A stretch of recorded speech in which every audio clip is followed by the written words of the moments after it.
10ാം ക്ലാസ്സിലെ social science part ഫസ്റ്റിലെ ഒന്നാമത്തെ ചാപ്റ്ററാണ് revolutions that influence the world എന്നുള്ളത്. അതിൽ നമ്മൾ 5 വിപ്ലവങ്ങളെക്കുറിച്ചാണ് ഈ ചാപ്റ്ററിൽ ഡിസ്കസ് ചെയ്യുക. In this chapter we have to discuss about 5 revolutions. Then first of all we should know what is revolution. എന്താണ് വിപ്ലവം എന്ന് മനസ്സിലാക്കേണ്ടതുണ്ട്. Revolution is a sudden change happens or made in a specific area. ഒരു പ്രത്യേക മേഖലയിലോ പ്രത്യേക സ്ഥലത്തോ ഉണ്ടാകുന്ന പെട്ടെന്നുള്ള മാറ്റത്തെയാണ് വിപ്ലവം എന്നതുകൊണ്ട് അർത്ഥമാക്കുക. ഈ ചാപ്റ്ററിൽ നമുക്ക് 5 വിപ്ലവങ്ങളെക്കുറിച്ച് പഠിക്കാനുണ്ട്. These revolutions can be classified into 2. They are political revolutions and revolutions in production sector. രാഷ്ട്രീയ വിപ്ലവങ്ങളെന്നും ഉൽപാദന മേഖലയിലുള്ള നടക്കുന്ന വിപ്ലവങ്ങളെന്നും രണ്ടായി തരംതിരിക്കാം. രാഷ്ട്രീയ മേഖലയിലുള്ള വിപ്ലവങ്ങൾ പൊളിറ്റിക്കൽ റവല്യൂഷൻസിന് എക്സാമ്പിൾസ് ആണ് American war of independence, French revolution et cetera. ഇനി പ്രൊഡക്ഷൻ സെക്ടറിലുള്ള റവല്യൂഷൻസിന് എക്സാമ്പിൾസ് ആണ് industrial revolution, green revolution et cetera. In some nations people fought against the external forces and in some nations they fought against internal autocracy. External ഫോഴ്സസിനെതിരെ ചില രാജ്യങ്ങളിൽ ജനങ്ങൾ revolutions conduct ചെയ്യുന്നു. ചില രാജ്യങ്ങളിൽ അവരുടെ ഇന്റേണൽ ഓട്ടോക്രസിക്ക് എതിരായിട്ടാണ് റവല്യൂഷൻസ് കണ്ടക്ട് ചെയ്യുക. എക്സ്റ്റേണൽ ഫോഴ്സസിനെതിരെ അമേരിക്ക, ചൈന, ലാറ്റിൻ അമേരിക്ക എന്നീ രാജ്യങ്ങളിൽ നമുക്ക് കാണാം. ഇന്റേണൽ ഓട്ടോക്രസിക്കെതിരെ റഷ്യ, ഫ്രാൻസ് എന്നീ നേഷൻസിലും നമുക്ക് കാണാൻ സാധിക്കും. The major factors that stimulated the earlier revolutions was renaissance. ചെറിയ മുൻ ക്ലാസ്സുകളിൽ നമ്മൾ പഠിച്ചിട്ടുണ്ട്. റിനൈസൻസിനെ കുറിച്ച് പഠിച്ചിട്ടുണ്ട്. Renaissance made significant changes in human thought, views and life. ഇത് നമ്മുടെ ചിന്തകളിൽ, കാഴ്ചപ്പാടുകളിൽ, ജീവിതങ്ങളിൽ ഒത്തിരിയേറെ മാറ്റം കൊണ്ടുവന്നിട്ടുണ്ട്.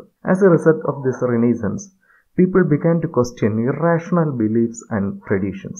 പഴയകാല വിശ്വാസങ്ങളെയും ആചാരങ്ങളെയും ചോദ്യം ചെയ്യാൻ വേണ്ടി തുടങ്ങിയിട്ടുണ്ട്. Renaissance gave birth to enlightenment in 18th century. 18ാം നൂറ്റാണ്ടോടുകൂടി റിനൈസൻസ് ജ്ഞാനോദയത്തിലേക്ക് വഴിതെളിക്കുന്നു. Thinkers propagated the idea like freedom, democracy, equality and nationalism. It encouraged people to protest against autocratic system. ജ്ഞാനോദയത്തിലെ ചിന്തകന്മാർ മുന്നോട്ട് വച്ച ആശയങ്ങളായ സ്വാതന്ത്ര്യം, ജനാധിപത്യം, സമത്വം, ദേശീയത എന്നീ ചിന്തകൾ ജനങ്ങളെ സ്വേച്ഛാധിപത്യ ഭരണ രീതിയിലെ അതിനെതിരായുള്ള വിപ്ലവങ്ങൾ നയിക്കാൻ വേണ്ടി അവരെ സ്വാധീനം ചെലുത്തി.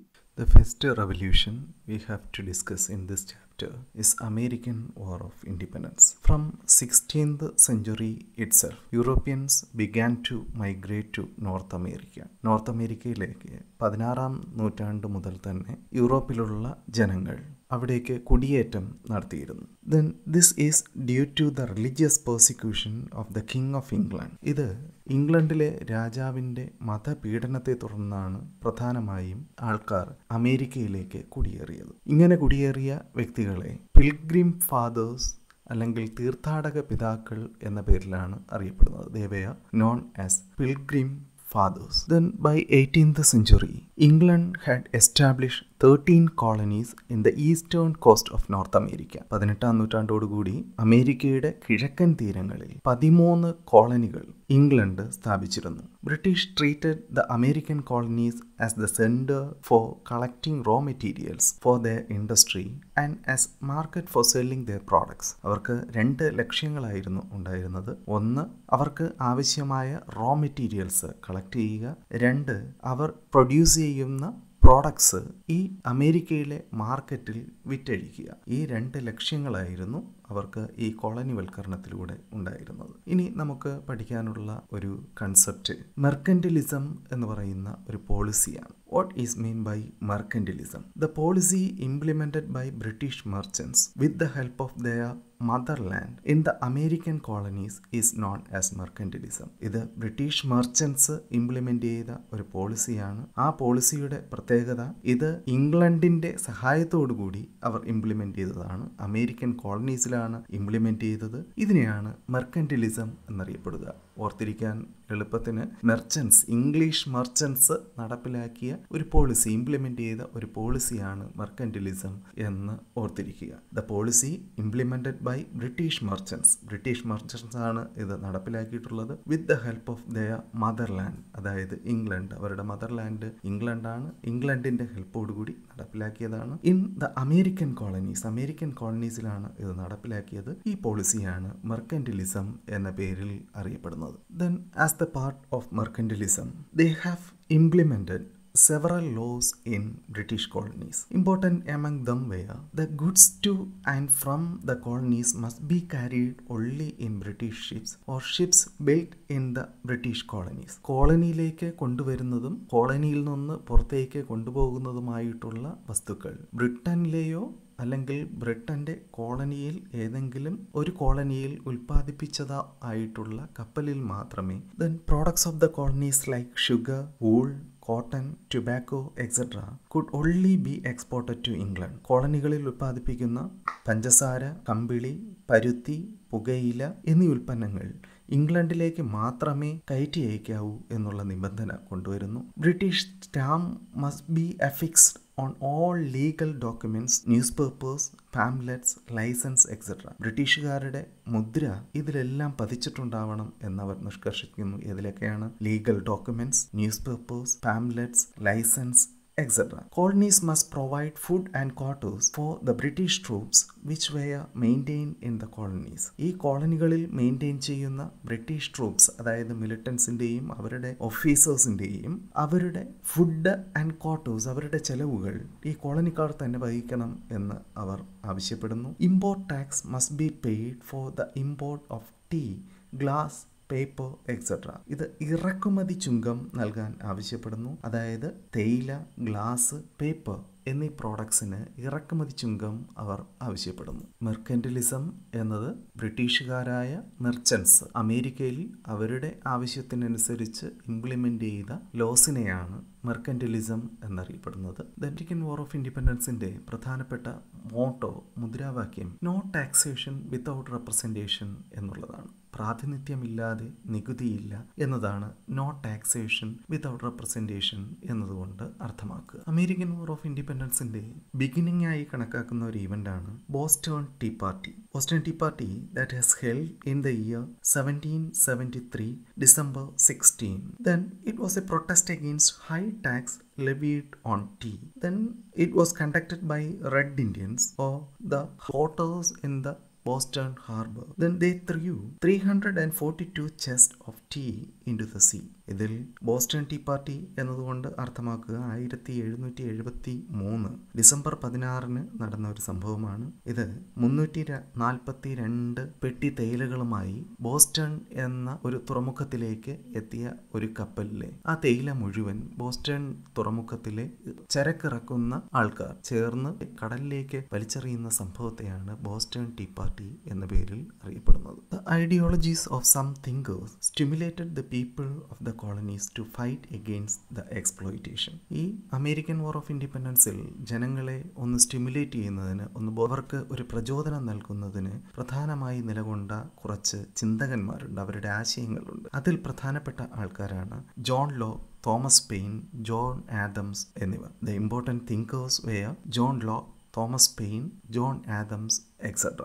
Then comes First Continental Congress. ഒന്നാം Continental Congress. The delegates of all the colonies except Georgia met at Philadelphia in the year 1774 to protest against the policies and rules imposed by England. ഇംഗ്ലണ്ടിന്റെ ഈ സ്വേച്ഛാധിപത്യപരമായ ഈ ഭരണത്തിന് എതിരെ അല്ലെങ്കിൽ നിയമങ്ങൾക്ക് എതിരെ 1774 Philadelphia എന്ന സ്ഥലത്ത് ഈ കോളനികളുടെ പ്രതിനിധികൾ, പ്രത്യേകിച്ച് 13 കോളനികളിൽ ജോർജിയ ഒഴികെയുള്ള കോളനിയിലെ പ്രതിനിധികൾ പങ്കെടുത്ത് നടത്തും. ഈ സമ്മേളനത്തെയാണ് ഒന്നാം continental Congress, first continental Congress എന്ന പേരിൽ അറിയപ്പെടുന്നത്. പ്രത്യേകം ശ്രദ്ധിക്കുക, the first continental Congress has held in the year 1774, held at a place called Philadelphia. It was participated by the delegates of all colonies except Georgia. It was against the policies of England. After this first continental congress, people submitted a petition to the king of England.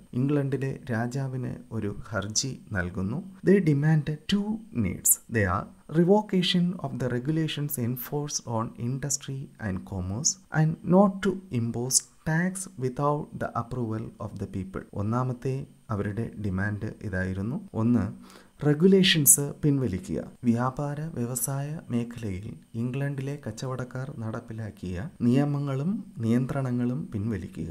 രണ്ടാമതായി, not to impose tax without the approval of the people. ജനങ്ങളുടെ സമ്മതമില്ലാതെ നികുതി അവരുടെ മേൽ അടിച്ചേൽപ്പിക്കാതിരിക്കുക. But the king send a military force to suppress the people. ജനങ്ങളെ അടിച്ചമർത്തുവാൻ വേണ്ടി രാജാവ് ഒരു സൈന്യത്തെ അങ്ങോട്ട് അയക്കുകയാണ് ചെയ്തത്. This led to a war between England and the colony.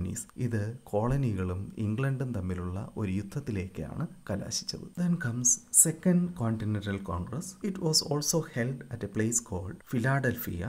It has held in the year 1775.